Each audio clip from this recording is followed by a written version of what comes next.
hvis man en gang kommer med ud og ser, hvor sindssygt mange ting, man smider ud, som er totalt lækre og totalt okay, og som nogle gange kan bruges som julegaver, så tror jeg ikke, man kan lade være med at komme ud og skralde og få gratis ting med hjem. Det giver bare sådan et billede af det sådan sindssygt overflodssamfund, vi lever i. Jamen, vi har det imod det. Det er jo selvfølgelig både den tabte omsætning for os, men det er faktisk ikke det, der vejer allermest. Det, der vejer allermest, det er, at vi er bekymrede for, hvad folk de indtager.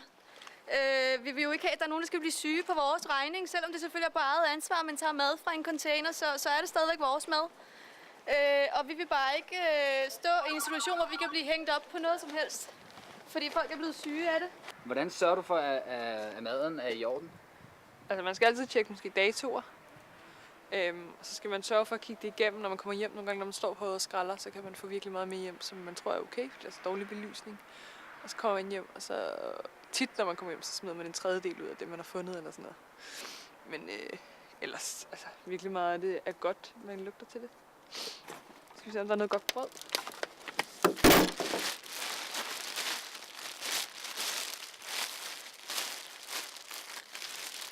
Det er så deres private skraldepose fra Netto-medarbejderne. Det er vi ikke så interesseret i.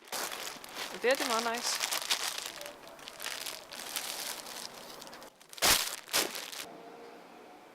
Prøv at se, den her for eksempel, den har ligget nede i vores skraldespand, og den er jo pænt ulækker.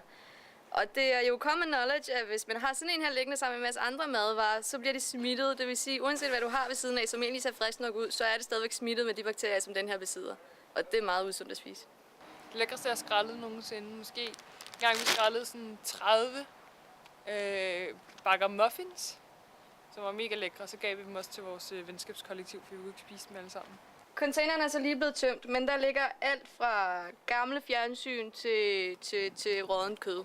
Så skrællede jeg engang 8 kartoner cigaretter, sådan fulde.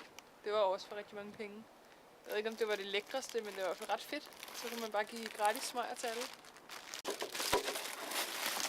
Hvad siger supermarkederne til, at I skræller i deres container?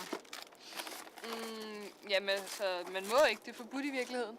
Men nogle gange så kommer der også nogle medarbejdere ud, hvis man gør det om dagen, for eksempel. Men altså, her der kommer ikke nogen mennesker, og normalt hvis de kommer ud, så siger de bare til en sådan en eller anden sløv medarbejder, der kommer ud og sådan, det ved du godt, du ikke må det der, ikke?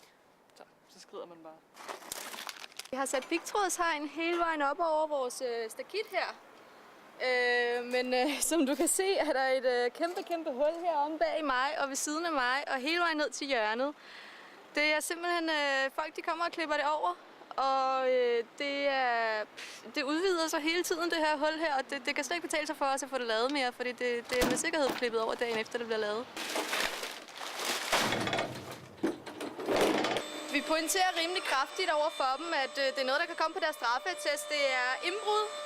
De bryder ind over vores hegn og ødelægger det er hærværk, og de stjæler varer, som ikke er deres, men som er vores. Selvom de ligger i containeren, så tilhører de jo os, så det er vores værdier. Så, nu ser vi meget af det, der ikke er rådent.